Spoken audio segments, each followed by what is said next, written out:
Hello, everyone, and welcome to the webinar. The NAGT webinar series is your one-stop shop for increasing the community's capacity in Earth education. Webinars in this series feature novel and innovative work in Earth education research and pedagogy, new teaching materials, and the classroom and professional experiences of people like you. The webinar series is free and open to the public, and we encourage you to invite your colleagues to attend and join the discussion. Before we get started, please take a moment to review the Zoom controls on the screen. We ask that you leave your microphones muted and your cameras off unless asked to do otherwise. If you have questions and comments along the way, we encourage you to use the chat box to surface those. Webinar presenters and staff will be monitoring the chat. And a reminder for participants: in all NAGT meetings and events are expected to abide by the NAGT Code of Conduct, which applies in all venues, events, and online forums associated with NAGT. Please read the full Code of Conduct at the link I've just posted in the chat, and you can get all the details there. On the screen is a link to the full webinar series, and I'm also posting that in the chat, where you can find the webinar schedule, the archive of past events, and information on our sponsoring projects and programs. You can find slides, resources, and recordings of every webinar through the webinar archives. So today's webinar is titled Compass, Discoverability, DEI, and Accessibility. And the presenters are Sean Fox, myself, John McDarris, and Maureen Kahn from the Science Education Resource Center at Carleton College. With that, I will turn it over to Sean for the opening part of the webinar.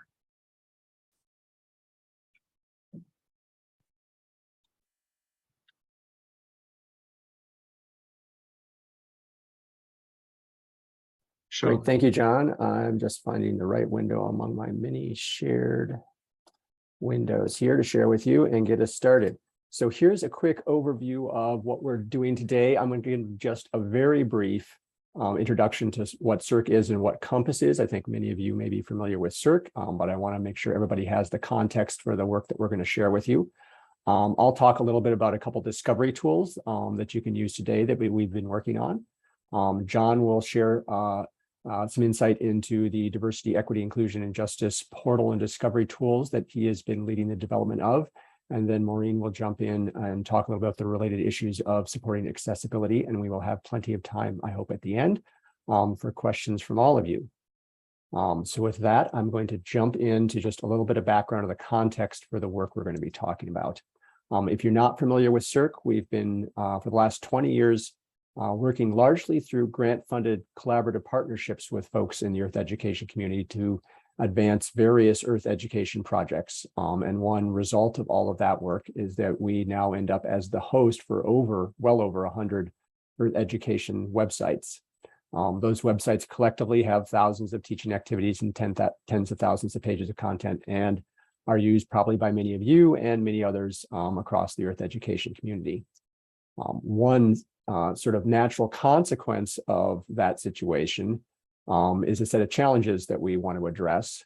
And they come out of the fact that each of these projects is funded by a different grant and has its own agenda and audience and thing it's trying to achieve. And as the result, we end up with a lot of distinct websites, each of which does its best to serve the particular needs of those projects.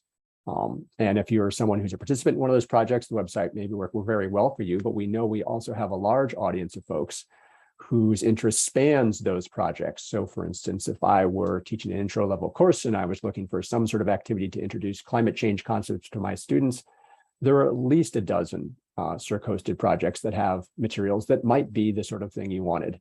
And for those folks who are trying to look across projects whose interests span multiple projects, it can be sometimes difficult to find what you're looking for because sort of the natural siloed nature of these project websites. And so that's where the Compass project comes in. So the Compass project is a grant to SERC from the National Science Foundation, sort of set up to explicitly address this challenge that people, and we've known this for years, feel overwhelmed with the amount of stuff we have. They don't necessarily have trouble finding something good, but they're never sure if they found the best thing among all the resources we hold. So with Compass, we're trying to solve that problem, not by getting rid of individual project websites, because that wouldn't make any sense. That's where the content comes from, but to build tools and facilities over the top of these project websites to make people more successful in finding what they want. We're doing a lot of user research and gathering data about how people are moving around to the site. We're using that to make adjustments and build new tools and reconfigure things with the hope that folks will more successfully find the materials that are useful for whatever their need is on the day. We also have a dimension to this project, which is acknowledging that there's lots of good Earth education stuff out there on the web that doesn't happen to be hosted by SERC. And we'd like our audience to be able to find those materials too. So as part of Compass, we're also partnering with other groups who have existing websites to allow their materials to be discoverable by folks visiting SERC. So that's the Compass project. We've been running for a couple of years now. We actually had a webinar back in the spring of 2001, sort of introduced a lot of the ideas and directions that we were going in. So this second webinar is we're going to talk about some of the work we've been doing over the last year with a particular focus on work that we think you can take and use sort of immediately in your day-to-day work. And it's sort of visible and useful. So with that little introduction to the context of the work, let's jump in to the first of the discovery tools that we've been working on this last year. So a common scenario that we hear when people talk about how they use SERC materials is they come to the site and they land in a particular resource. Maybe it's a teaching activity. Maybe they got there because they did a Google search, and Google, as it usually does a good job of sending you somewhere that's vaguely useful. And you look at the activity and you say, well, this is sort of what I was looking for, but it isn't exactly what I was looking for. Maybe there's something a little bit more like in line with what I need. So one strategy for your next step there is to acknowledge that or realize that you're in the middle of some project website, and that project probably has a few other resources in that same topic. And you could use whatever navigation features the project website provides you. It may have a collection of activities that you've just found one of that you can search the rest of, or you can check in the left nav menu and go find more about the project and see what it has to say. But even if that's somewhat successful, you're still left with this open question that Sean said just a minute ago, that there were 5,000 activities and they were scattered across hundreds of projects. And maybe there's other activities that are aligned with the one I found that I'm just not finding. So what do I do about that? And so I'm going to jump into just a little bit of a demo. If I can find my screen sharing bit and switch which screen I'm sharing. And so here I am on the SERC front page. And as I want to do, I'm going to go to the Teach the Earth portal. If you're not familiar with the Teach the Earth portal, here's your win takeaway for the day. Teach the Earth portal is where you can find search through a variety of mechanisms across all of those hundreds of sites. But today I'm particularly interested in teaching materials, and I'm going to jump into this set of activities that's been peer reviewed and demonstrated as exemplary. And I'm particularly interested in this first one. And this is an activity where students look at hillshade images derived from LiDAR data to look at how some section of the Indiana River evolves over time, how those meanders do their thing. And let's imagine that I think this activity is sort of in line with what I want to do with my students. It's interesting, I can get some ideas out of it, but I'm left with this question: are there other activities like this that might be useful to me, especially ones from beyond the space where I'm looking right now? And so here's the big trick. I scroll down to the bottom of the page and I find the section entitled Pages You Might Like. So I'm going to take a minute. I'm just going to click on a few of these links and we can see if the results here are something interesting. So I'm going to follow this first link called Week 6 Following Rivers Through Time.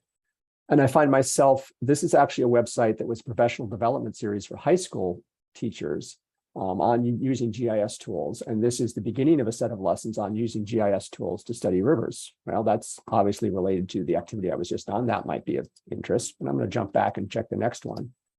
The next one's actually out of the GETSI project. And this is, again, some student materials as part of a larger whole module on flood hazards. Again, that might be aligned with my interests, depending on exactly what I had in mind for my students. And let's try the next one. This is yet another project. This one, the Integrate project, this is actually an entire course whose materials is online. The course overall is about water science and society. And this is a bunch of background information for students. And this is something you could pull, maybe you pull from it, maybe this figure is useful, or maybe you meander around among these pages and find some other stuff in this water science course that is useful to you. I'm going to go back and we'll just continue down this list. This one is from yet another project. This is looking at the migration of meanders in the Amazon basin. So very closely aligned to the first activity. Maybe this has some other ideas I can incorporate. And finally, the last one on the list is actually about river formation on Mars. So maybe not what I had in mind initially when I jumped in, but maybe this sparks an interest and has some useful resources. So that's a set of resources that's clearly related and useful if I'm trying to solve this dilemma of what else is out there on SERC-hosted sites that is like the activity that I'm on, but a little different. Now I'm going to swap myself back over to the PowerPoint. And we can ask the question, how in the world were those 5 activities, those 5 pages selected? And one possible answer you might imagine would be that some human sat down and looked at it and thought about what was across the SERC site and made those choices. But in fact, if you do the math, there are 30,000 pages on the SERC site, and you'll find recommendations like this on most of them, and that just doesn't scale. There aren't that many people working for SERC, or there's probably not even that many people in the geoscience education community to find all those related things. So this is all automated. And I thought it was worth sharing just a little bit about how it's going about finding those related links, because it's useful in terms of, I'm jumping through my slides here. It's useful in terms of understanding what results you're getting. So what the system does is it looks at the words on the page you're on. You're on that Indiana River meanders mapping activity. It looks at all the words on that page and also the control vocabularies, the fact that it's categorized as a teaching activity and it's categorized as undergraduate. And it asks the question, of all the 30,000 pages on the SERC site, which ones are most similar in terms of the words and the vocabularies? And in particular, it focuses on unusual words. The fact that that page has the word student in it isn't very interesting. The fact that the page has the word meander on it is probably more interesting. And out of those 30,000, it gives us the top pages that are most like the page we're on. And that's the set that it returns at the bottom. With one extra twist, that is, I said the problem we're trying to solve is really helping people find stuff outside the current project, with the assumption the current project is already providing you with some tools for finding stuff within it. So it biases its search to help you find things that are outside the context that you're currently in. So that's the set of recommendations that's coming out. So now you sort of know how it's generated, and you know how to interpret it. It's worth noting that when we first set this up, there was sort of a big open question. We built the system, but sort of how good are the recommendations are going to be? And that obviously depends a lot on exactly what words are on all those 30,000 pages. And the results could have been that the recommendations aren't very good. They don't make much sense. But we were pleasantly surprised. And as folks have worked with this more, we're coming to understand that this set of recommendations is actually quite good and quite interesting. And frequently, I will look at a set of recommendations on a page, and I'm someone who's quite familiar with a lot of those pages on the SERC site. And I will see it recommending things, and I'll go, what is this that it's recommending? And I'll follow the link and find, wow, I hadn't thought about that. I hadn't remembered that page, but yeah, that's actually a good and interesting recommendation. So we really do think it's actually pretty successful in helping you find pockets of resources that you might not have otherwise.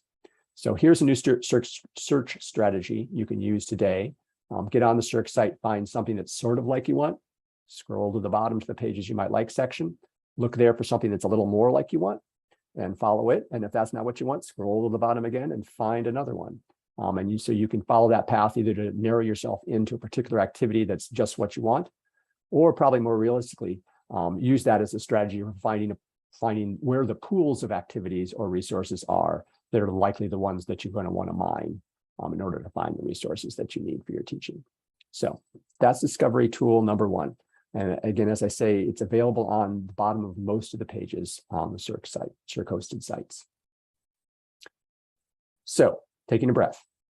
The next tool we're going to talk about actually follows naturally from that one. That is a problem that we often hear people articulate is they're doing this meandering around the SERC site, following their nose, trying to find something that's useful.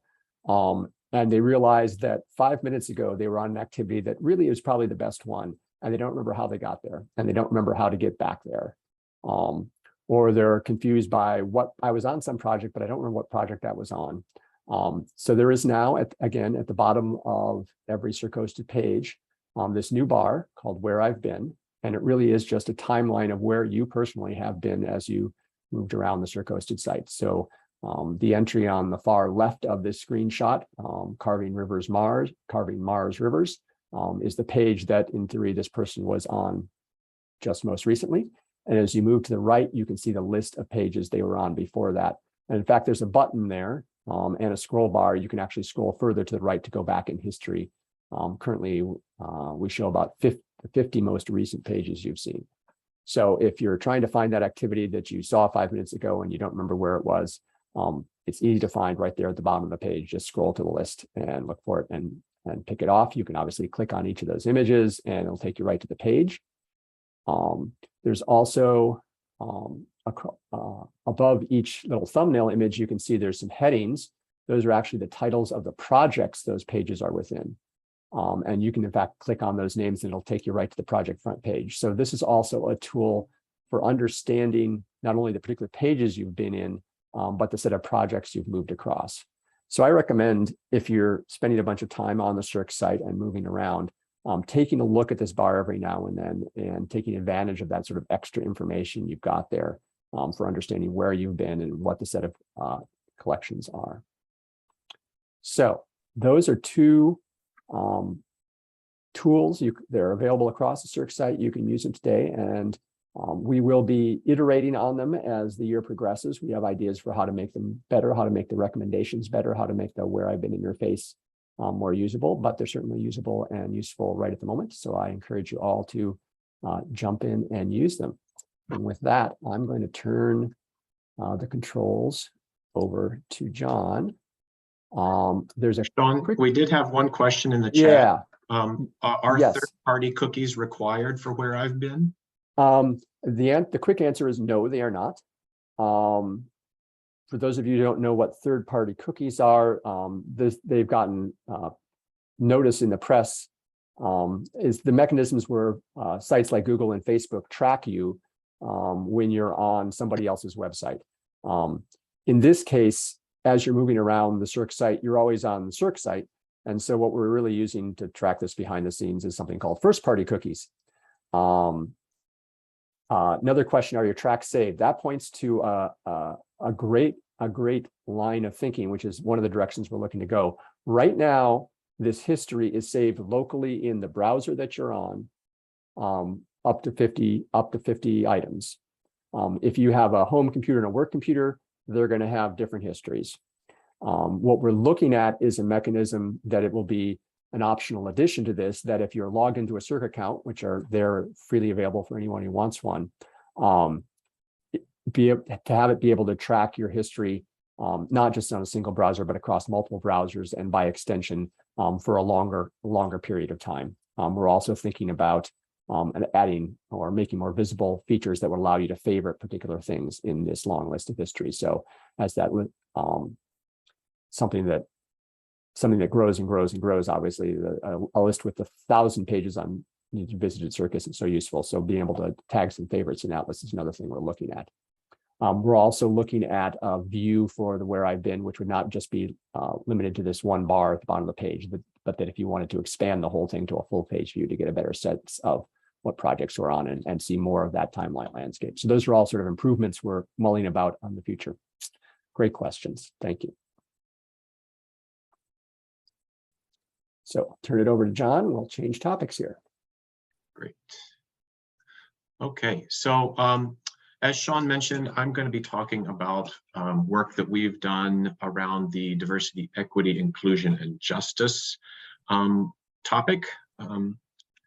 And so one reasonable question is, why the focus? So Compass wanted to tackle some initial areas, knowing that the problem is large and it covers a lot of intellectual space. Compass wanted to focus in on a couple of different areas where we could make significant changes rapidly en route to sort of making these broader discoverability improvements. And the community discovery advisors, which is sort of the advisory panel for the project, it really quickly came up with DEIJ as a topic of real importance for the community.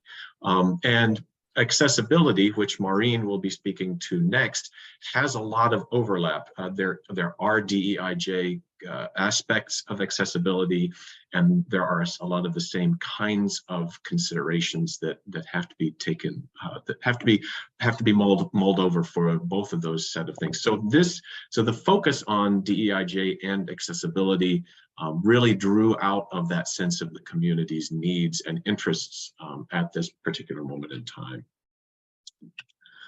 So really one of the first things we did was since most of our site discovery is driven, at least in part, by the controlled vocabularies that different pages are tagged with, we wanted to explicitly pull together a set of vocabulary terms that addresses these issues. And a lot of it drew heavily on the work of previous projects like Integrate, like other scholarship we've done around this whole idea of how do we attract students to the discipline, how do we support them through to graduation, and how do we prepare them for success in geoscience, in careers that need geoscience expertise. So a lot of that really is built into the diverse student aspect of the vocabulary. But it also looks beyond the individual student to what are some things that are of interest or of need in the broader curriculum. How do we build a just and equitable curriculum? So those are things at the programmatic, departmental, institutional scales, things that are not really aimed at improving or increasing the diversity of the student population, but things that we think all of the students need to have. Things like, how do we teach about ethics? How do we teach about social justice and STEM, environmental justice and STEM? All of these things are broader than an individual student coming into a geoscience or earth-related major, and that we think are just as important. The list of terms as it currently exists is there on the side of the screen, and you can peruse those. I can also direct you to a place where you can see more information about those. But we did test this vocabulary as it is with the community discovery advisors, as well as at the recent 2022 Earth Educators Rendezvous. We've got some good feedback from community members about aspects of the vocabulary that either needed to be updated or rethought. And so we've done a lot of that rethinking, and we have tagged existing materials in the collection with the vocabulary. And that has resulted in a new way to slice through all the things in the collection, and it has surfaced over 500 things that we believe are appropriately tagged with aspects of this vocabulary. And so to make that available on the Teach the Earth website, there is a section for broadening participation in the geosciences. And that has existed for a number of years, but there's a new piece of it that relates directly to all of these things that are now tagged with this new DEIJ vocabulary. And so there off the top of the page, there is a button to go to a new browse of all of those materials, and it pops up like most of our other browsers, and you can see how things are, what they are. Are they activities? Are they essays? Where are they? This again is a way to look across all the different projects and say which projects are producing resources that really fit this bill. And it also allows you to drill down through the DEIJ vocabulary and look for particular kinds of topical resources in that way. And so I'm just going to show you a couple of examples that are not necessarily the best that you might expect or serve all purposes, but they are sort of indicative of the range of kinds of things that you can find in the collection. So there are, one of the things, there is a collection of diversity stories that were collected by NAGT from community members in recent years. And there are things like short essays or reflections. There are even some artwork entries in this collection. And it's really about building, collecting some personal narratives about how individuals in our community have either confronted or been confronted by issues related to diversity, equity, inclusion, and justice as a part of the geoscience community. So those are one piece of the puzzle. There are also whole projects or significant chunks of projects devoted to these questions. So this example is from the Integrating Research and Education project, and it provides access to case studies and pedagogical information related to the impacts of mining and other resource development on Native American lands. So you can see there are things about gold mining, uranium mining, coal bed methane, all of these different aspects related to geology and human health, as well as environmental justice.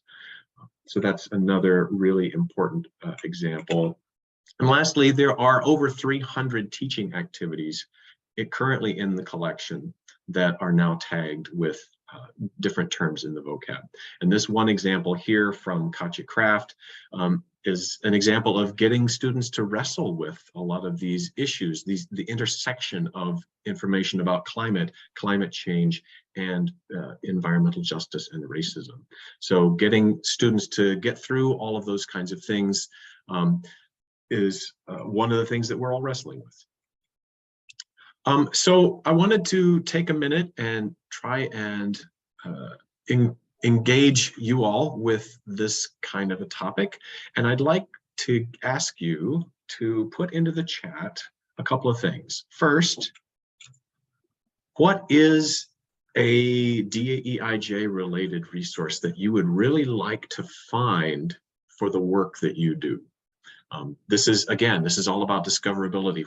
What's something that you're looking for that you would like to find, whether or not it's something you think that we should have, but what is an example of something that you are all looking for?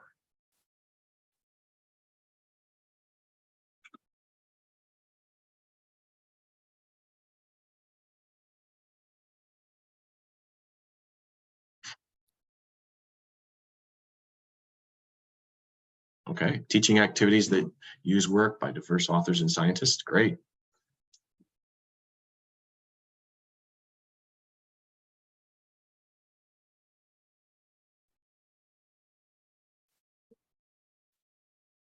I'm too lazy to type. Well, and I was thinking kind of broadly, for me, it kind of depends on the students that I have. So, I can think, I like the teaching activities things, but then I also think the students I get in my classroom have different needs. So the ability to be able to go in and find something that meets the needs of the students I have in that class that semester. And that's one of the things I really like about Teach the Earth, is that all that stuff is available. And I do like the opportunity to be able to kind of search through things and with these enhanced search tools. Great, thanks, Mike.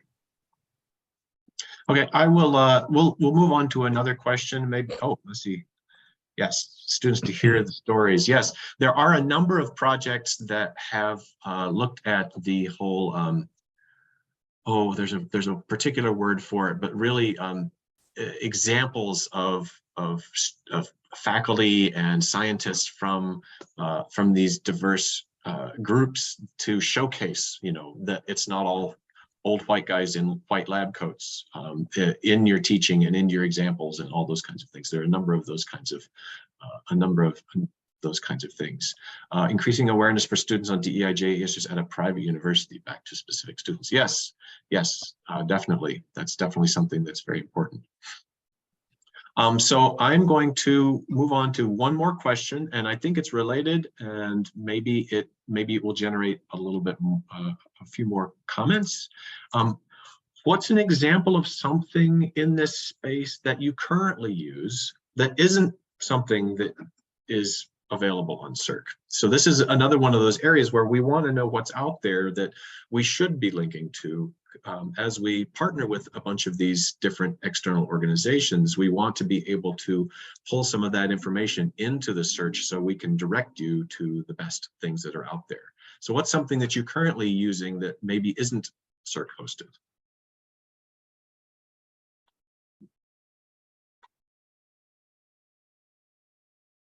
Yep. I feel that we're definitely looking for who else out there is doing good work that we can point people to. So we know that we don't have everything, and we know that we don't have enough of anything. So we want to be able to add stuff to the search returns that we provide folks.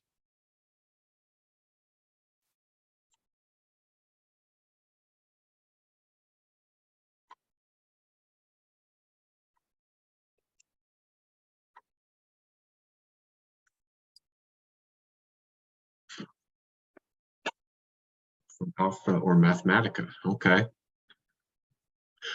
Robert, can you speak a little bit about how you use those in this sort of a space? I mean, do you have some uses for those that really get at DEI-J work, or is that just a general resource that you use?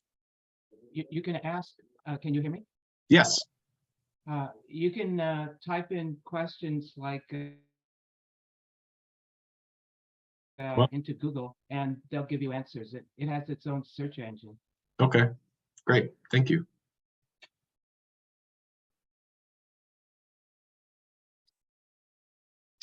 Okay, well, if you have any other ideas, oh, let's see. So, yes.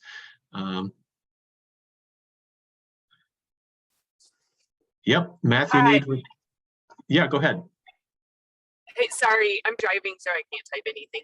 I was just contemplating there's a broad range of IRIS resources, the Integrated Research Institutes for Seismology, and I've wondered how they may be more discoverable, because there's the DEI related, they have videos from a variety of geophysics people with different backgrounds than maybe normal, the most typically traditional, and then just lots of great resources in general. Yeah, I mean, so that's absolutely right. IRIS is one of the really top-notch producers of high quality education materials across not just DEI-J, but across geophysics and geoscience more broadly. And we are definitely looking at working with partners like IRIS to provide, so to have maybe like catalog records or something about these kinds of things in our search returns, so that we can point people towards these really high quality sources of materials external to SERC. And we are also working with some partners to have versions of their materials inside of SERC, so that we can do some of those similar kinds of things. But that's definitely on our radar screen, and that might be something that we could talk about a little bit later. Environmental activists. Nice lists of those. Materials and diversity, great. So these are all really good things. So that's the kind of information that we need to help target the next set of partners that we try and collaborate with, and to bring those things either in-house or bring some way to point out to them. So that's definitely something that we're thinking about. So yeah, so next steps for the DEI-J stuff is to continue to apply this as new teaching activities or projects come along at SERC. And we're also, as I was just mentioning, using this vocabulary as we're thinking about the partnerships that we have with other collaborators and things that are on their site that we want to point to. We want to have some way of categorizing those things along the same axis.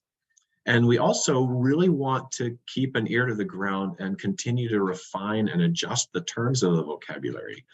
We know that this space is evolving a lot and rapidly. And so we want to make sure that the words we use are things that people are actually conversant in. So if somebody is using a word if somebody's looking for a word that we don't know or don't have sort of in our lexicon, then they're not going to necessarily find the thing that they're looking for, even if we have something that matches it, just using a different word. So we want to be conscious of those, of how the terminology is evolving for these kinds of issues. And I think that is, yep, so that's the end of my section here. So I'm going to turn it over to Maureen for the next bit about accessibility. Hi, I'm Maureen Kahn. I've been doing some of the work on accessibility with the Compass project. So I'm just going to share my screen here. Okay, so kind of following from what John just talked about with the DEIJ work, we've also had a focus on how we can support accessibility in discoverability of Earth education resources. So just in this section, I want to kind of introduce and talk about ways that you may have, what you might already know about accessibility, and what is it as it pertains to searching for Earth education materials, or as it pertains to the materials themselves. So then I'll go through a little bit of what we have been doing as a part of Compass to make improvements to the SERC website and what we're headed towards in the future. So web accessibility, I'm using web in parentheses here because accessibility is a really broad topic, but as it pertains to searchability, discoverability of our Earth education materials, we're mostly talking about web accessibility, which is making, the goal of which is to make teaching resources like websites, tools, documents, all these teaching materials accessible, understandable, and usable to all users. And this is just as a means of placing it within the broader context of accessibility, which you may be familiar with on sort of maybe more in the physical world as well as the digital. So I wanted to take a moment for people to think about this question and maybe share some responses. And the prompt is, where in your teaching or work have you experienced or addressed barriers to access? So this could be barriers experienced by you or by your colleagues or by students. So if you want to enter anything after you take a moment to think into the chat, or you can unmute your mic if you'd like.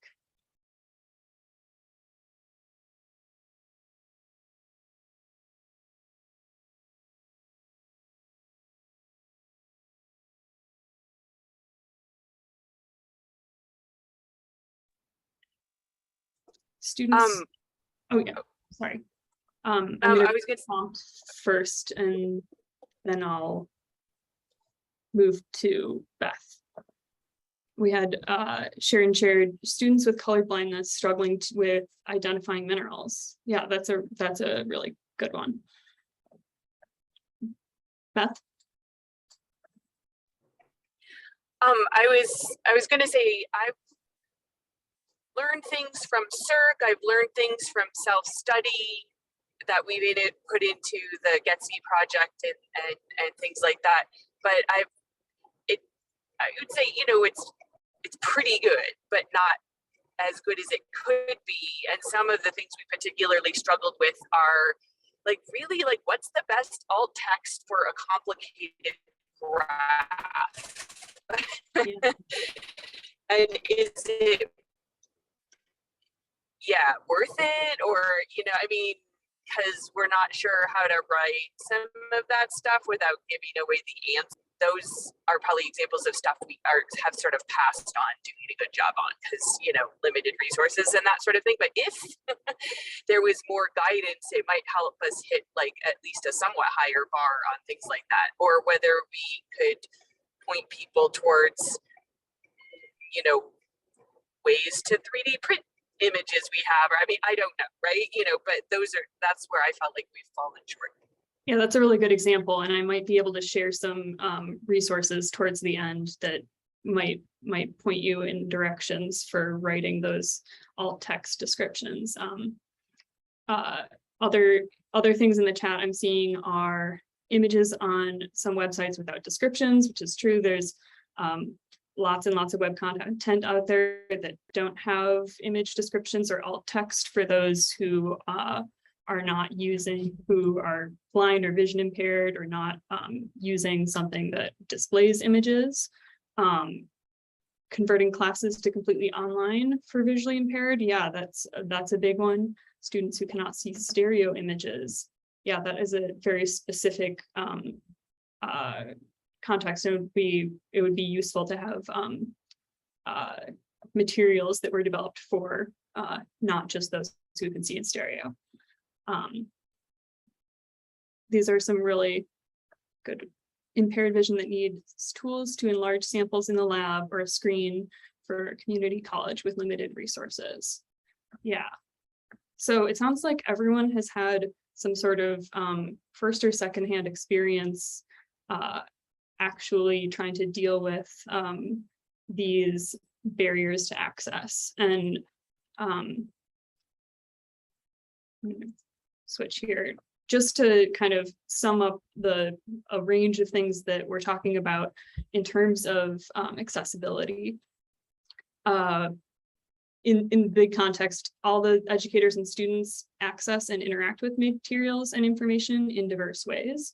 And this is just a series of images of different ways that people might actually receive or transmit information, and through a braille reader or a mouth stick with a keyboard, maybe text to speech. There's all kinds of technologies, whether that's for input of information or output.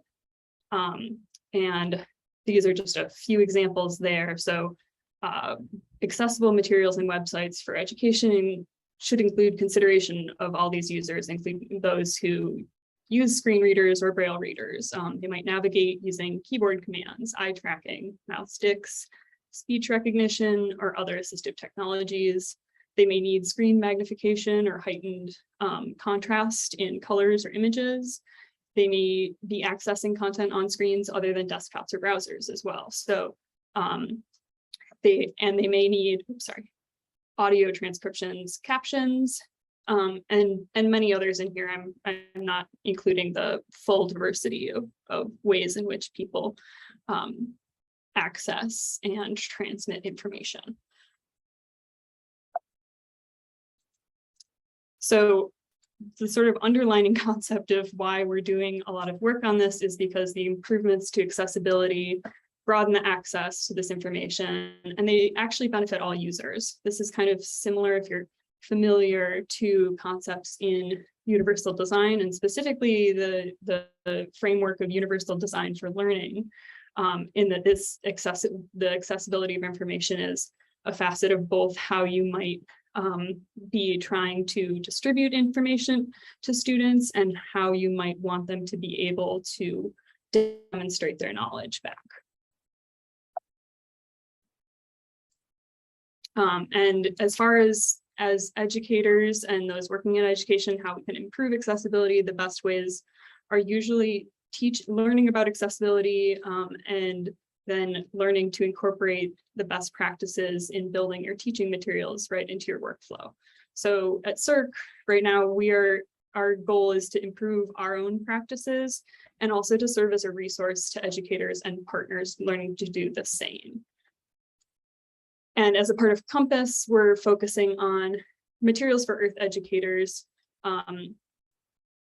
to improve the SERC-hosted content. So there are kind of three main ways that we're doing this. One is that we're working on improving Circuit, which is our content management system, or the platform that all of our web content is built and hosted on. Some of it is building in the accessibility awareness and skills internally in our staff through training. And another is by trying to provide resources and develop guidance for the educators, the authors and contributors who are making Earth education web content and materials that we will host. And so we'll go into each one of those briefly. In terms of improvements to Circuit, you won't necessarily see a lot of these, so I'm not going to list every way in which we've improved the back end of things to accommodate and work better for a lot of different ways of accessing our website. But a few examples are that we have better support for screen readers and better keyboard navigation support.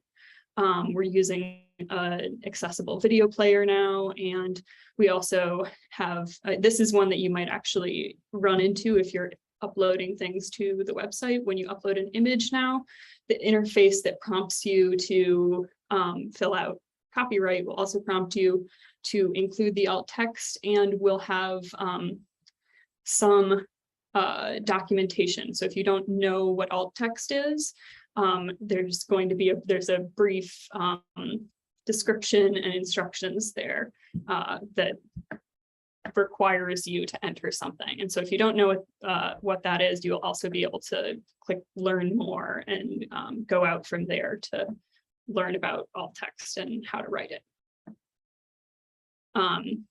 Internally, one of the things that we've done this year is we created an online training for our own staff, and it focuses a lot on the accessibility practices that surround our work with our partners and how we can advise and set examples for people creating teaching materials. And a lot of this has to do with both web content, building websites, but it is also really important in making documents and other media, whether that's a PowerPoint or a PDF or a video file. So that includes things like the page structure, headings, links, colors and contrast and font, images, alt text, video captions, and kind of the ins and outs of document accessibility within specific programs. And then I think more importantly to those of you who are attending is the guidance that we're providing for the Earth educators and site contributors. So we want to be supporting you in improving accessibility of materials that are going to be hosted on our site or that we're creating collaboratively. And to that end, at SERC, we are not the accessibility experts ourselves, but we can be a resource and provide guidance. And we developed some new guidelines that will be available on our website. And I'm gonna just drop the link in the chat here as well in case you want to go take a look at it. But I'll preview it in this next slide. So what this basically is, the accessibility guidelines for SERC authors and contributors includes a quick checklist for those who are submitting teaching activities and creating content and that they'll upload to the SERC website, with links to brief documentation on what best practices including how to make your web pages more accessible when you're working in Circuit, and some guidance for how you can make documents and any other media that you're uploading accessible. And then because we are not the experts, we also are providing resources and linking out to places where you can get more explanations or education or tools to help you improve your accessibility of your workflow. So just for a quick look, this is the top of the accessibility guidelines page. And we have this brief checklist, which is just supposed to be a bunch of things that you could keep in mind while you're actually creating the documents, because the best way to do this is really to have it in mind before you start creating all your content rather than as a remedial effort towards the end. And all of these are kind of your really brief things to keep in mind, and then they link down to some specific documentation. So for instance, we have, here's the bit on page structure and headings, which has some advice for specifically when you're in Circuit, how to change your heading levels. And then also if you need specific advice on Microsoft Word, or you need more in-depth, we have more resources that I'll send you elsewhere. And so these guidelines, they're live on our site now, but we're still welcoming feedback. So if you are using these and you want to let us know if you have a better resource that you'd like to contribute, or if you have a comment or question about anything that is up, you can email us at SERC. And our next steps really for accessibility are improving those guidelines with the feedback from our site users. We're also moving towards exploring ways that we can check the accessibility of, label, and maybe down the road search on accessibility of the teaching materials that we host in our collections. And then we'll also be incorporating the internal training into the onboarding materials for all staff. So I think that is all that I have for slides here. We can take a moment for questions, or we can go into general questions.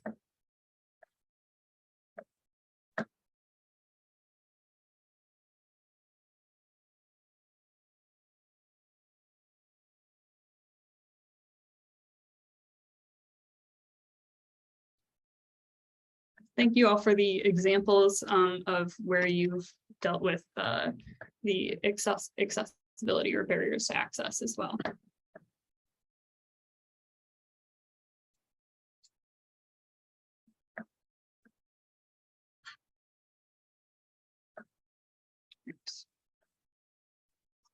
I'm going to turn it back over to.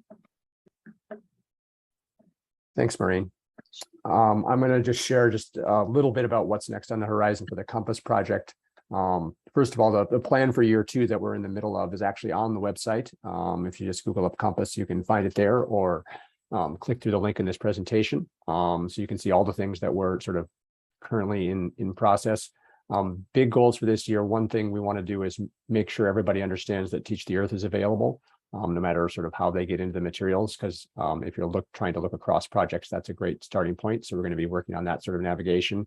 Also improving the Teach the Earth portal itself, with a particular focus on helping people who are searching for teaching activities, because that is overwhelmingly what people say is their primary use of the site. We want to make that as effective as possible.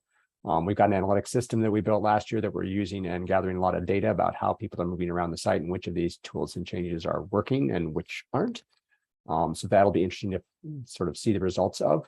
And we're also, as I mentioned, beginning really starting to move on these partnerships with external sites. I think Iris was brought up earlier, and we've been talking with Iris, and I didn't know about the DEI specific collection, but if that's not up on the site by January and available for users from our end, I will be disappointed that we haven't made the progress we need to. So the Iris stuff is definitely something we want to make discoverable. So you can imagine that come January, you'll be able to go over to the DEI browse that John showed and find those Iris activities, or even get them in a recommendation in the pages you might like section at the bottom of some page, and be able to jump directly to the Iris activities from our site. So that's those are sort of a quick look at what's on the horizon coming from Compass this year. And then I think we just wanted to turn it over in general to questions from everybody. Feel free to put it in the chat. Question from Robert. Is there a link to open source earth science textbooks? And I will tell you, Robert, that on my to-do list under the heading Compass, the second entry is to do exactly that. That is, we've had some contact with people who have open source earth science textbooks and lab guides. I know there's not a huge number of them, but there's a significant collection, and it's just silly that you can't go to SERC right now and discover that they exist. So that's another one that's very high on our list that you should be able to, searching around SERC, find your way to those open source earth science textbooks. So we'll be putting up that collection as soon as I can find time in my day. Excellent idea.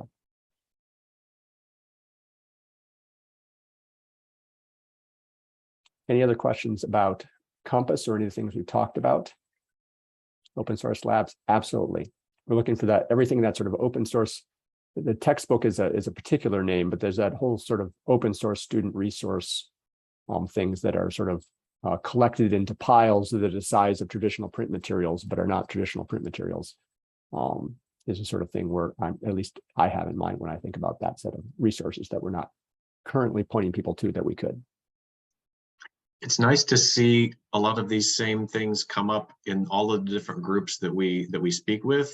I think that gives us a lot of surety that we're actually that the plan is headed in the right direction, because we've heard a lot of this same kind of feedback from a number of the CDAs and some of these other groups that we've talked to. It's nice to see that confirmation is coming through.